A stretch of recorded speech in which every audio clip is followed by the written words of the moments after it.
Morning, Riley. Morning, Piper. Good morning.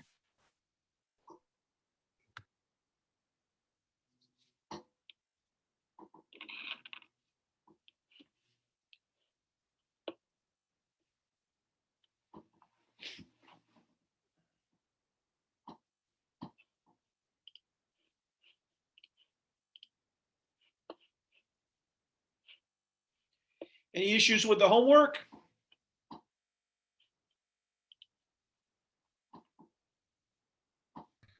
The first one, I need it, I have it out.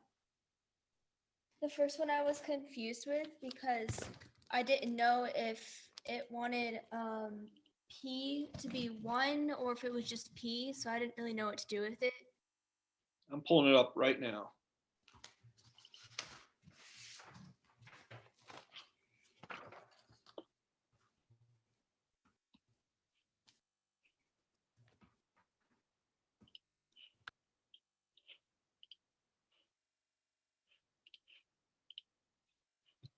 Okay, so your question was you don't know if there's a 1 in front of the letter P?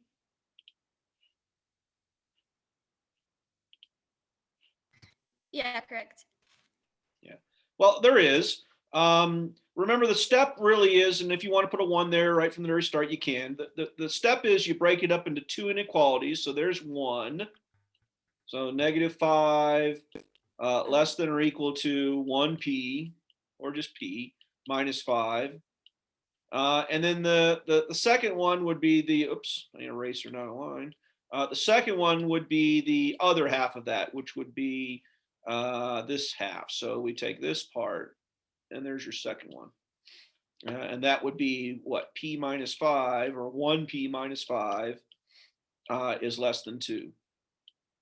All right, we solve each one separately, add 5 to both sides, the blue one. So we get P is less than 7. And on the red one, add 5 to both sides. 5 plus -5 is 0. So we get P is greater than or equal to 0. So to graph that, I don't know, I need a different color to graph it now. Those are 2. Remember, this is an and one, so we're graphing the overlap. So the overlap, the smallest number goes from 0, and the biggest number is 7. So I'm going from a 0 to a 7. Let's see, do we need a closed circle? I need a closed circle on the 0. And since it's an and, we shade in between, and you're done. Piper, yes, no? Yeah, I get it now. Thank And I you. mean, if you look at it, it says P is smaller than 7. I'm reading this part right here. P is smaller than 7. And over here, remember, we read from variable to number. P is greater than or equal to 0. And so the shaded region represents all the possible solutions to that one compound inequality. All right, everyone make sure that that gets turned in to teams. A couple of you, just a few of you, didn't turn in any homework. And since we only have one homework, today will be the second one turned in, that you quickly get a 0. So that's an F. So if you're wondering why you have an F, because you didn't turn in your homework. All right. Here we go. We're going to start 10.4b. Usually if there's a B, it's just a practice day. This is not a practice day. This is new information, new information. So yesterday was new information. Today is new information. Today there is a worksheet as well.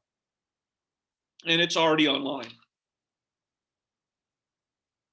So yesterday I gave you the warning. I said, hey, it's a new stuff. It's somewhat challenging, but eventually you'll get to where like, oh, this is no big deal.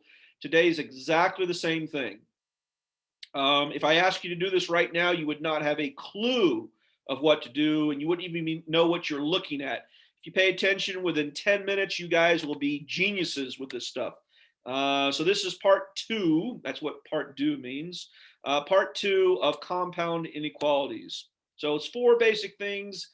It's something called interval notation. So there's a whole bunch of objectives there. They don't make much sense until I explain to you what interval notation is. So here we go. So yeah, like I said, it does seem like it's pretty complicated, but eventually it gets to be really simple.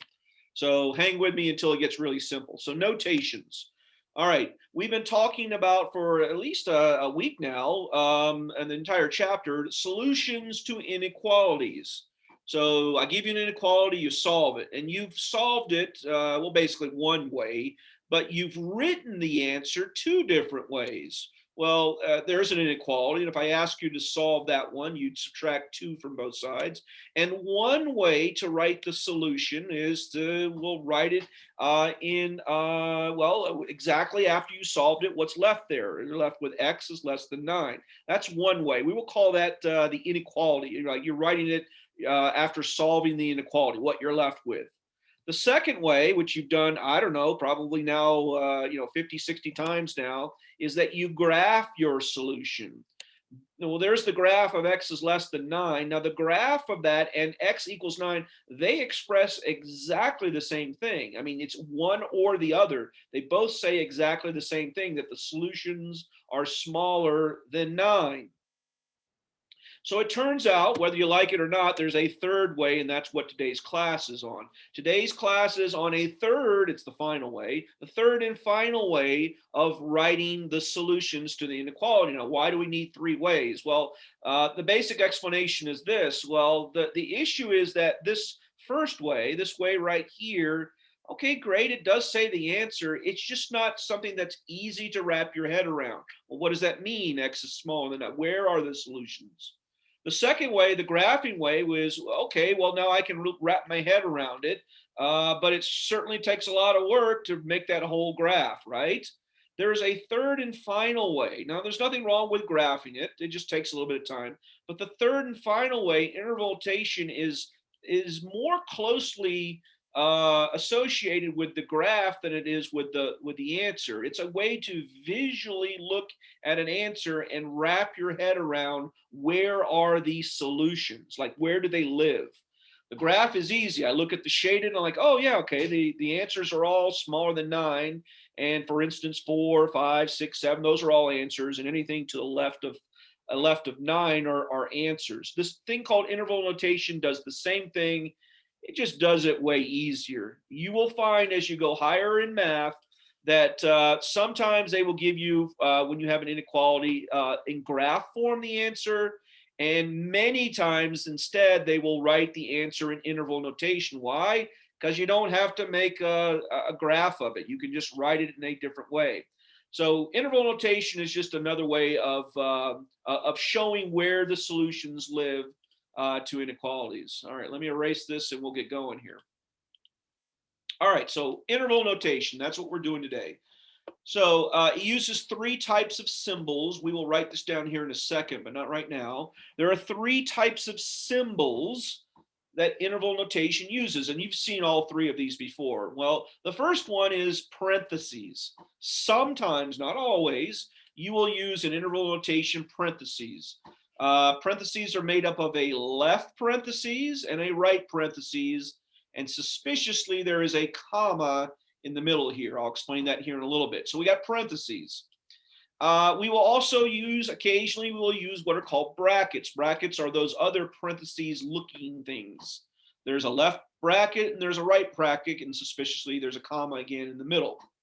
There's a third and final symbol that we'll be using today, and that is the infinity symbol. Remember, if you think of a number line, there is actually two infinities. There's the negative infinity and positive infinity. Negative infinity will have a minus in front of it. Positive infinity will not have a plus. Now, just so that you know, infinity itself is not a location.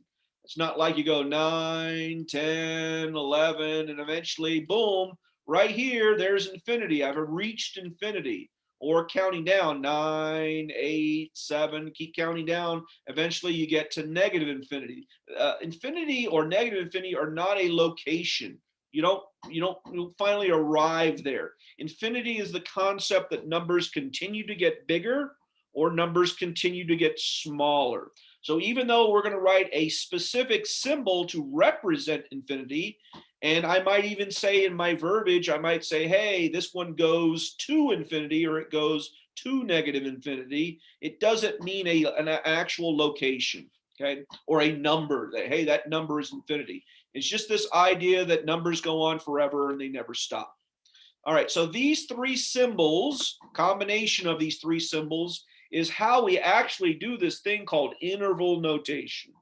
So clearly there's got to be some more explanation. So here's what I want you to write down everything that's on this slide. All right, it'll get a little bit busy, but you'll need this in order to do your homework.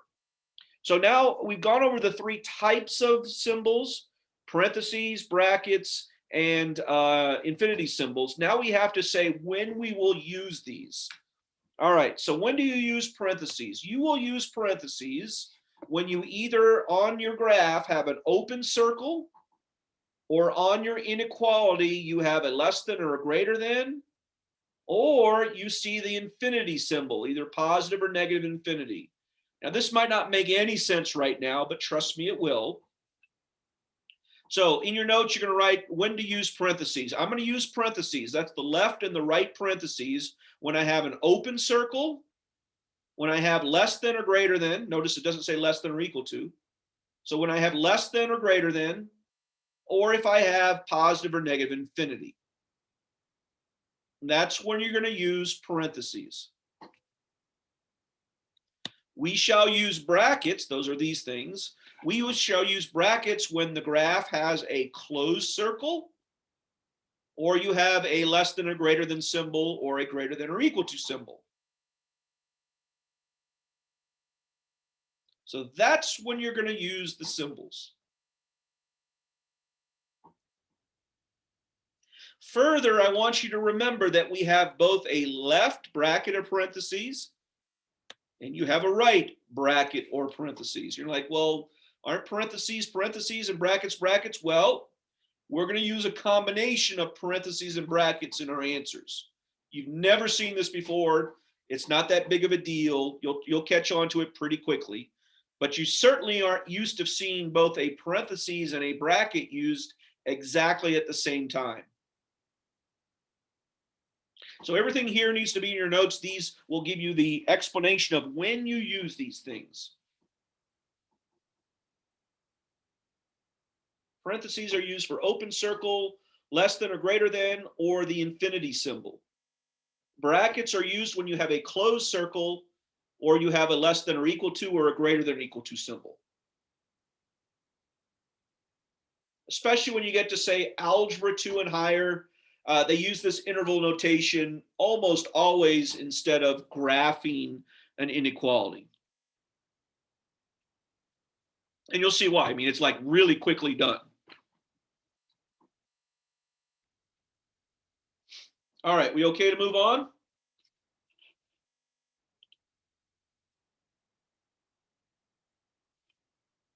All right.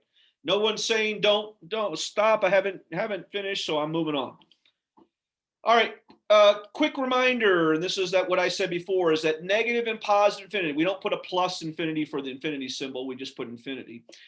Negative infinity and positive infinity are just the idea that you go on forever. You never stop, either in the positive or the negative direction. All right. So watch me do some. Now, remember I said interval notation is a third method of writing the answer to inequalities. The first way is the inequality itself, x is less than 9. The second way is to graph your answer, and the third way is to use interval notation. So interval notation, notice the red shaded line is indicating that the solutions go all the way down to negative infinity. So I clearly need to have a negative infinity. I want you to also notice that between the graph and my interval notation, that what goes on the left side of the comma is what's on the left side of the graph. What's on the left side of the graph? Something that indicates that my solutions go all the way down to negative infinity. On the right part of my graph is an open circle. So on my right of the comma will go the symbol that I used for this. And notice that is the number 9. So I'm going from negative infinity, or the solutions are going from negative infinity all the way up to positive 9. You see the comma? So this is saying that solutions go from negative infinity all the way up to a positive 9. So I've got the left side and I got the right side. Notice the graph doesn't have a comma. Lastly, we got to close these two things up with either parentheses or with brackets. So we follow our rules. Our rules state the following. It says if you have an open circle, we are going to use parentheses. Okay? Well, the 9 represents an open circle, so on the 9, I'm going to put an open parentheses. It also says that we're going to use an open parentheses if we have an infinity symbol. Hey, I have an infinity symbol. So we're going to have an open parentheses on the infinity, negative infinity in this case, and we're going to have an open parentheses on the 9. And what's in yellow in there is that graph. What's in yellow in there is that inequality. As you read this, yellow represents where the solutions go from negative infinity all the way up to positive 9, but they don't include 9. So that parentheses, because it goes with the open circle, it goes with the less than, right? That parenthesis means that 9 is not part of the solution set. If it had been a bracket, it would mean that 9 would be part of the solution set. So there is your indication of the 3 ways of writing a solution to an inequality, either the inequality itself or the graph or what's called interval notation. Today's class is just on this yellow part, interval notation. So I'm either going to, and there's 2 different ways we're doing this. I'm either going to give you, I'm either going to give you the inequality or I'm going to give you the graph and you will be writing the interval notation. So we got to go over both of those. The easiest one is the graph. The more challenging one, you got to just do a little bit of thinking, is when I give you the inequality itself, write that as interval notation. All right. So let's see if some of you are still a little bit fuzzy on this. Let's see if we can clear that up. So I'm going to give you both. I'm giving you both the inequality and the graph. Eventually, I'll just give you one of these. You have to write this in interval notation. So for me, how I do this is I always go from left to right. I'll show you my method. I'm going to go from left to right. I'm going to look at, if they give me the graph, I'm looking at the graph. So as I look at the graph and I'm going from left to right, the first thing I encounter as I'm going from left to right is a closed circle on 6. So the first thing I'm going to do is I'm going to write a 6 with a comma. Notice the shading goes all the way to the right in this case. So I'm going all the way up to positive infinity.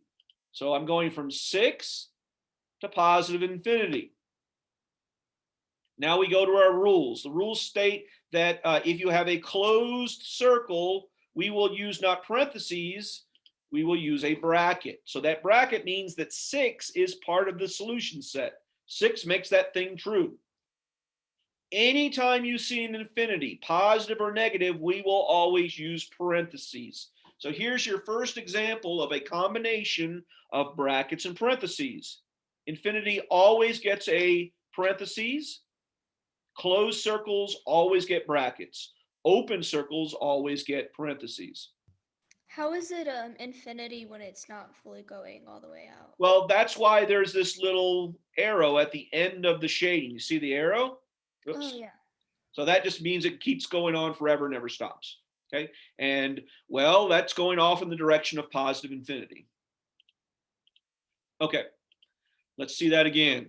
All right. Can we do this without a graph? We sure can. So this is the more challenging one. The more challenging one is when I don't have the graph. With the graph, it's pretty easy. All I'm given is just the inequality. Well, I guess there's 2 ways of doing this. One, you could graph this, right? I could graph this pretty quickly, right? Negative 21, it's a closed circle, and it's greater than, so it's shade right. And then I could turn that into interval notation. It's not required, but if that helps you, you can do that. The second way is simply to, I'm going to erase all this, is simply to read the inequality. If I read the inequality, remember I taught you from way back when that I wanted you to read this from variable to number, and instead of saying the word x, you say the solutions. The solutions are all bigger than or equal to negative 21. So if we were to do that, if the solutions are all bigger than or equal to negative 21, then the solutions start at negative 21 and then get bigger. Well, if they get bigger, eventually they go to infinity, right? From there, I simply throw in my brackets or my parentheses. Well, infinity always gets a parentheses. And check out the symbol right here. The symbol right here is a greater than or equal to, so that always gets a bracket. So I put a bracket on negative 21, and parentheses always get a parentheses. Infinity always gets a parentheses. All right, did I lose anyone on that? Okay, so we're just going to see example after example after example. So here's another one. No graph. You could, if you want to, if this helps you, you can always draw the graph if you find this easier. It doesn't take too long. I need a 3, I need an open circle, and they're smaller, so it's shade left. But you can certainly just use just the inequality. It says the solutions are all smaller than 3. So that means the solutions start at 3 and get smaller. Well, if they get smaller, then they're going to negative infinity, but they start at 3. Infinity always gets a parentheses, whether it's positive or negative. The 3 can get a bracket or a parentheses. What determines what it gets is based upon the greater than, less than, or the greater than or equal to or less than or equal to. In this case, we have a less than symbol. So therefore, we don't put the bracket, we put a parentheses. So there is my interval notation for n is less than 3. Okay, so if you read this, it's saying it's going from 3 all the way down to negative infinity. All right, questions? All right. Compound inequalities, you can do them as well too. It looks like this would be very complicated, and this one is the compound inequalities are the easiest one. I mean, look what it basically says. It says the solutions start at 5 and go up to 9. They start at 5 and go up to 9. So for compound inequalities, I literally just write the two numbers, 5 and 9, and then put the appropriate parentheses or bracket. Notice the 5, since it's less than g, will get a parentheses, but g is less than or equal to 9, so therefore the 9 gets the bracket. And yet, hopefully by now you can kind of see how convenient this is, right? I don't have to do a graph. Hey, this is way easier than what we did yesterday for graphing, breaking it up into two inequalities, do each inequality, squeeze it together, right? You can kind of see that why mathematicians are like, yeah, I'm going to use interval notation. It's easier than doing all that messy stuff with graphing a compound inequality. You still have to solve it, obviously, but once it's solved, instead of spending, I don't know, another 60 seconds on graphing it, you can immediately go to the interval notation. You will see, like I said, from Algebra 2 onward, far more instances of interval notation than the graphing the inequality. All right, did anyone get lost on that one?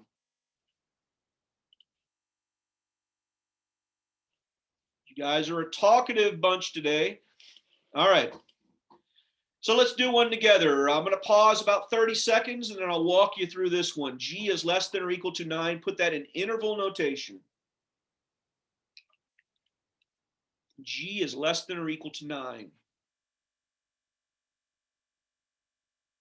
Mrs. Newbern taught this to the advanced algebra class, and she said that the kids didn't pay any attention, and then they got to the homework and they were all stuck because they couldn't remember what to do because they didn't pay any attention in class. You guys are paying attention in class. You guys are going to get this. All right, so let's see. For me, like I said, I always just read it from variable to numbers, and instead of saying G, I say the solutions. The solutions are smaller than or equal to 9. Well, all the solutions are small or equal to 9. That means, well, it goes from 9 all the way down to negative infinity. So from 9, notice that the way that they're written with the comma is from least to greatest, right? You always put the smaller thing on the left and the bigger thing on the right. The solutions are all smaller than or equal to 9. Well, infinity always gets a parentheses. 9, we look at the symbol.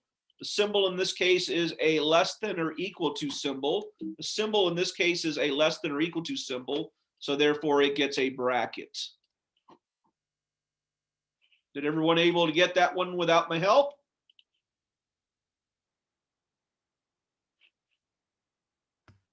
I think I'm confused on the infinity sign thing with the, Okay. Do you understand the basic idea of negative infinity and positive infinity? yes. Okay. So I want you to read the inequality. Read the inequality itself, the thing on the left. Okay, G is greater than equal to, or less than equal to 9. If you are less than 9, and instead of saying G, I would always say the solutions. If you are less than 9, well, how much less? That means anything less than 9. So what's the largest thing less than 9? And we got to be careful with the word largest. Um, the smallest thing less than 9 would be negative infinity. Now, negative infinity isn't a number. It's just a concept. The numbers continue to get smaller. So that's why we have to use negative infinity here because, well, I don't know, 7 is less than 9. Negative 7 is less than 9. Negative 7 million is less than 9. I mean, I can continue to say numbers smaller and smaller and smaller. That's why our interval notation uses negative infinity. That represents the smallest thing that is less than or equal to 9. We can write this backwards, right? If I wrote it the other way, by backwards, I mean if we write it a different one. If I wrote that G is greater than or equal to 9, I don't like 9, that looks like a G, right? But okay, we'll use 9. G is greater than or equal to 9. That would mean all the solutions that are bigger than or equal to 9. So this one would start at 9 and it would go to positive infinity. 9 would still get a bracket and infinity would get a parentheses. So in blue here is, it's a different problem, obviously. Compare that to the red one. So those are two different usages of infinity, both negative and positive, and their accompanying inequality. Piper, you still lost, or are we okay? Yeah, I get it. Okay. And like I said, this is one of those ones where you just, at least put 10 minutes worth of attention, and then all of a sudden you see how easy the stuff is.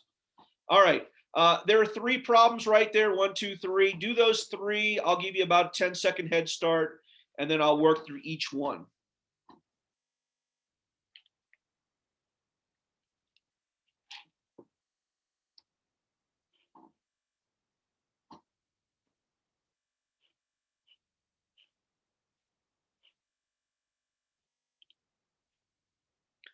All right, the first one, H is greater than negative 23. In other words, the solutions are bigger than negative 23. So that means they start at negative 23 and get bigger. Well, if they continue to get bigger, eventually they get to positive infinity. Notice it's a strictly greater than, so negative 23 gets a parentheses, and infinity always gets a parentheses. So there's your first one. I said that compound inequalities are always easy, and they are for this one. So compound inequalities will always have 2 numbers and a variable in the middle. Well, the 2 numbers go between your commas. So negative 6, comma 19. That's easy. And now we look at the symbols. Remember, if it's less than or equal to, it gets a bracket. If it's less than or equal to, it gets a bracket. So there's a nice, easy one. We like compound inequalities. Compound inequalities, you just simply take the 2 numbers, negative 1, comma 2, and we put the appropriate parentheses or bracket. Notice this one just says less than, so it gets parentheses. This one is less than or equal to, so this one gets a bracket. There are your 3 examples for turning an inequality into interval notation. Questions?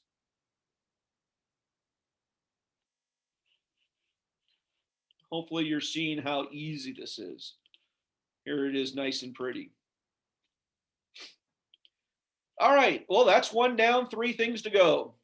So let's do the opposite. Now I'm going to give you an interval notation. You're going to write the variable. Of everything we do, this one is the longest only because I'm going to make you write down these steps. So this will take probably about 2 minutes for you to copy this down. But go ahead and copy these steps. Now, I'll explain them after you copy them down, but there's 2 basic ideas here. One where your interval notation has the infinity symbol, and one where it has two numbers. Those are the only two things that you will ever see.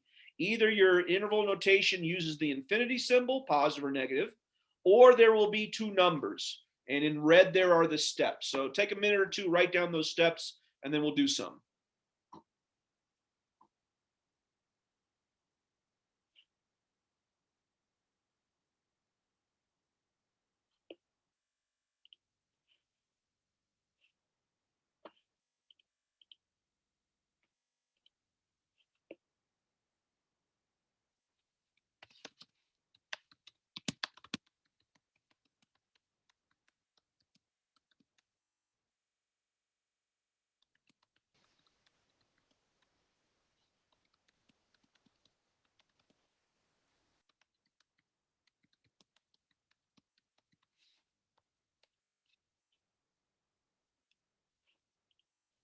So infinity symbol, the steps are, we pick a variable, we use the number, we look at the brackets and parentheses, and we ask ourselves, are the solutions getting bigger or smaller?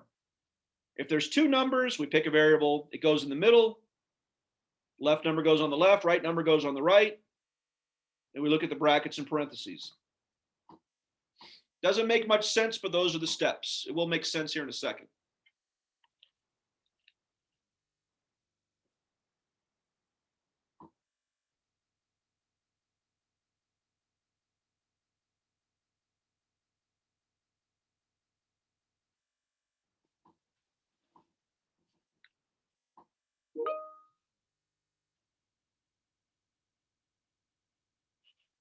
All right, we okay? We got this all copied down?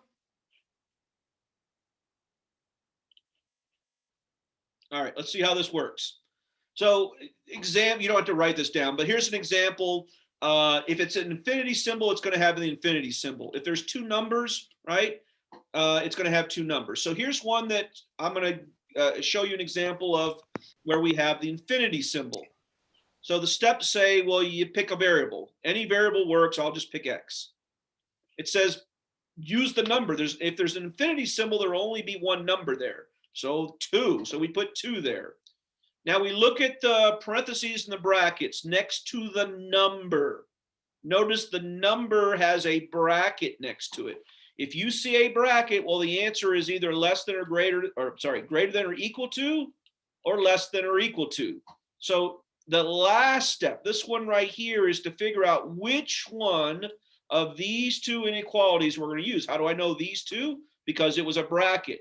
If it had been a parentheses, then it would be greater than or less than. So depending upon whether you have a bracket or parentheses, it's either one of these two. The last step will tell us which one, depending upon which set we're using, we use. Notice these go from least to greatest. So the solutions are they start at 2 and they go all the way to infinity.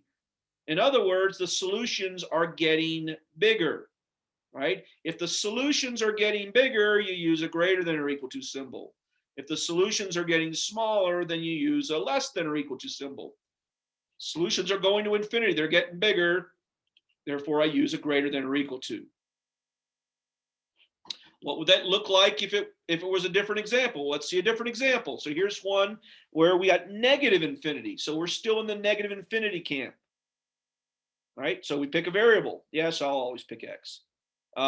Put the number. Well, the number here is -4. Notice next to the -4, this time we have a parentheses. So that immediately says the only option is less than or greater than. Okay. If it's a bracket, then it could be less than or equal to or greater than or equal to. But this type, there's a bracket or a parentheses. So the only two choices are less than or equal to, or less than or greater than. So I'm going to read my inequality now. Notice my inequality says I'm starting at -4 and I'm going to negative infinity. I'm starting at -4 and I'm going to negative infinity. So that means that the solutions are getting smaller. So of the two inequalities, which one says smaller? Well, that's the less than, right? So the less than would indicate that the solutions are getting smaller. Questions? And you're like, wait a minute, one time you went from left to right, and this time you're going from right to left. Yeah, because remember, we're going from number to infinity. Number to infinity. I'll go back to the previous one. So in the previous one, we're going from number to infinity. So the solutions are getting bigger because I'm going from 2 to positive infinity. This time I'm going from number to infinity, I'm getting smaller. Therefore, smaller means less than or equal to, depending upon whether there was a parentheses or a bracket. We're not looking at the parentheses or the bracket around infinity. That will always be, in both cases, the bracket or the parentheses go around infinity. So we're looking at what goes around the number, bracket or parentheses. Okay. All right. Maybe one more. Ooh, look, we got 2 numbers here. So now we're in the other column, the 2 numbers one. Let's follow those rules. It says pick a variable, put it in the middle. So I pick a variable x and I squeeze x with the 2 numbers that are given, 1 and 7. So I put the small number on the left, the big number on the right. That's easy. Now remember, these will always be, x is going to be bigger than the smallest number, but smaller than the biggest number. So all we have to do is pick the right symbol. Well, let's see. If x is bigger than 1, then I need the open sign to pick there. Why didn't I use less than or equal to? Why? Because look, I have a parentheses around 1. But I got a bracket around 7, so this one I want to use the one that says less than or equal to. The last thing you can do is just simply look at your answer and see if it matches. Remember yesterday we broke this up into 2 inequalities. We broke it up to 2 inequalities. So here's one inequality. So this says x is smaller than or equal to 7. That's what this says. Remember, x would be, if I put it somewhere, it'd be right there in the middle. The second inequality, right, if I broke this up, it's a compound inequality. The second one says that x is bigger than 1. Well, okay, great. That's what it says. X is bigger than 1. I think we probably need to see that again, a different example. All right. We'll do one of these and then we'll do a compound or a one involving 2 numbers, a compound inequality. All right, so here we go. Notice there's an infinity symbol. So we got to use the infinity rule. So we pick a variable. Yes, I'll pick x. Put the number. Notice there's a bracket next to 7. So my 2 possible answers, since there's a bracket, is less than or equal to or greater than or equal to. Notice if I read it from number to infinity, the answers are getting smaller. I'm going from 7 to negative infinity. Notice if it was written the other way around, 7 on that side and infinity on this side, then the solutions are getting bigger. I'm going from 7 to positive infinity. Okay. But in our case, we're going from 7 to negative infinity. We're getting smaller. So of these 2, which one means smaller? Well, that one means smaller. So that's the symbol we'll use. All right.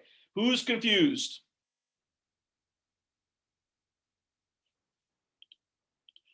Okay. No one's admitting they're confused. So let's do these 2 right here. These are 2 different problems. 2 different problems. One with infinity and one without. If you know what you're doing, write the answer. If not, I'll get started in about 20 seconds.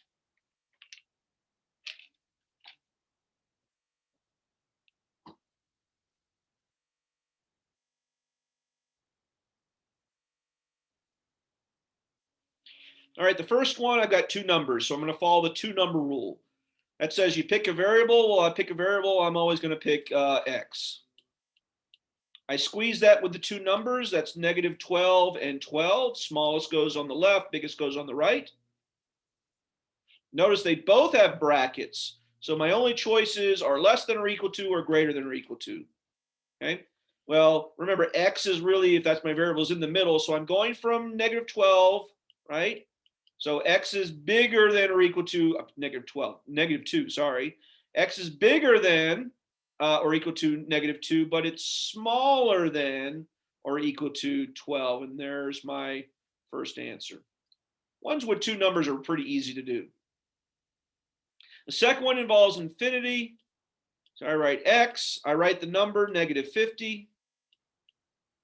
Notice I have a bracket around negative 50. So once again, my only 2 choices are less than or equal to or greater than or equal to. And we read it from infinity symbol to the number. So the answers, I said that backwards, I'm sorry. So we read it from number to infinity symbol. There we go, I got it right now. number to infinity symbol. So the answers are getting bigger and bigger and bigger until we get to infinity.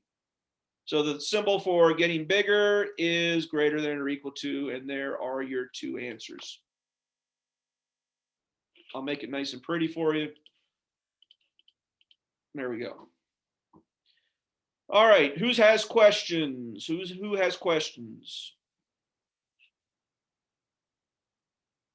Well, that's 2 out of 4 things.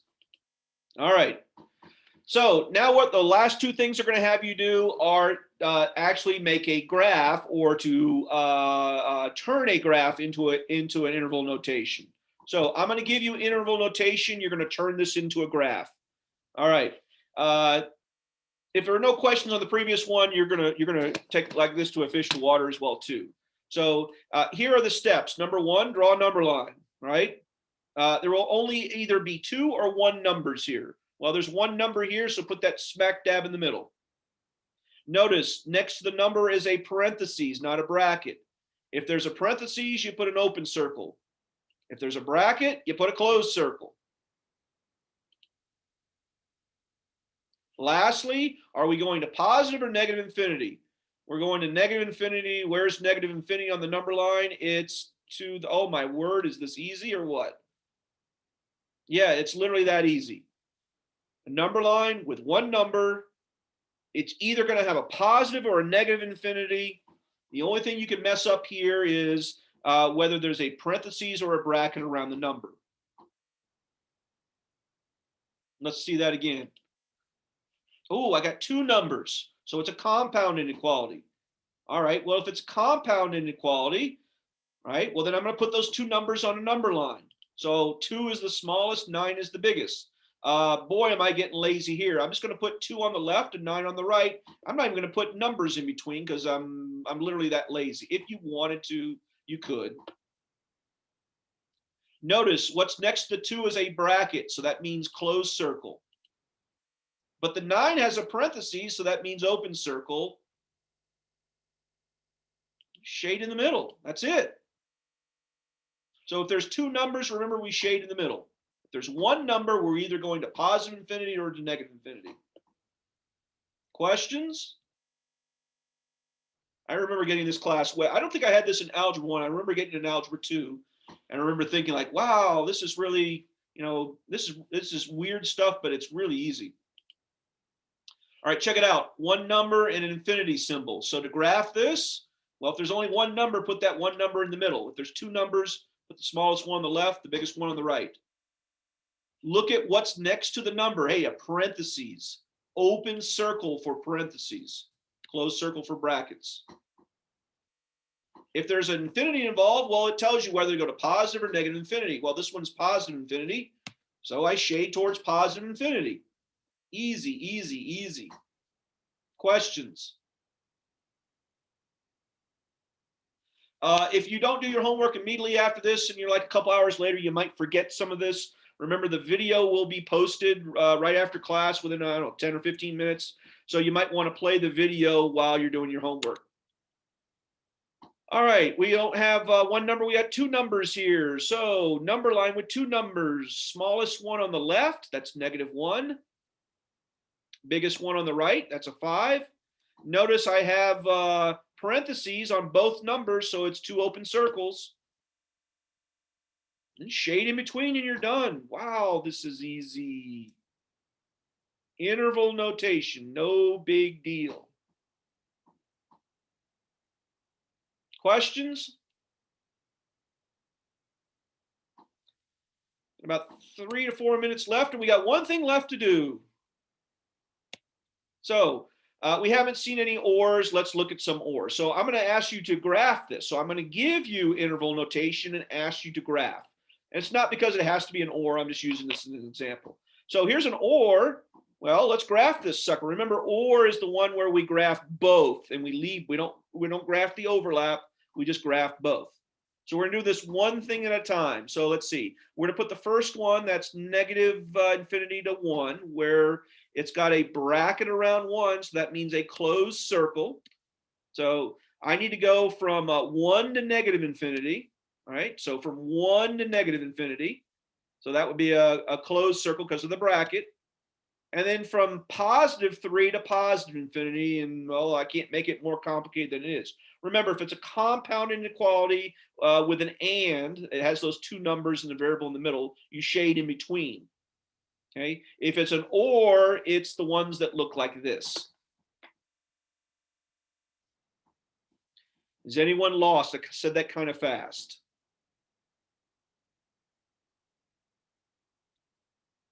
Okay. One more or. So the first one, I'm going from -4 down to negative infinity, and the second one, I'm going from 20 to positive infinity. So I need a number line that has a 4 and a 20 on it, a 4 and or -4 and a 20. So I need a number line with a -4 and a 20. That's easy to do. -4 is smaller than positive 20. Notice there's a lot of tick marks between those two, and I'm choosing not to put them on there. The -4 has a parenthesis, so an open circle around -4, but the 20 has a bracket. So I need a closed circle on 20.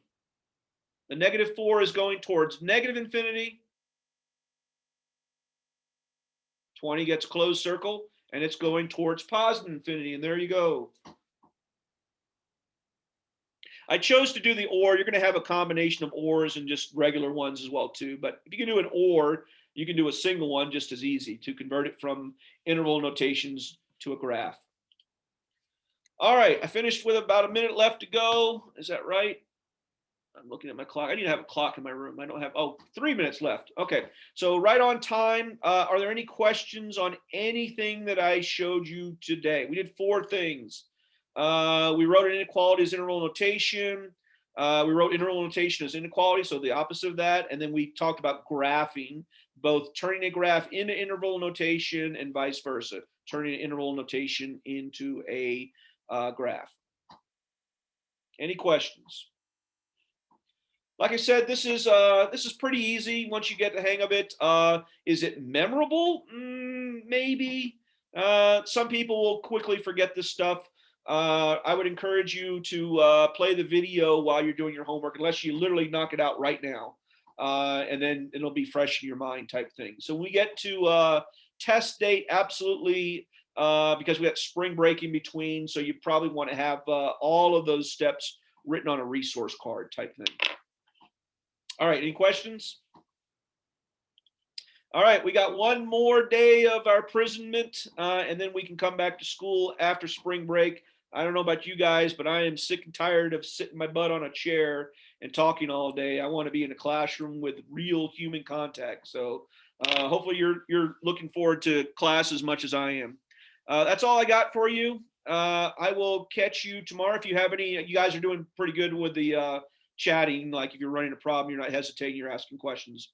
So if you have any questions, make sure you send me a chat or an email. And if not, I will see you guys tomorrow in class.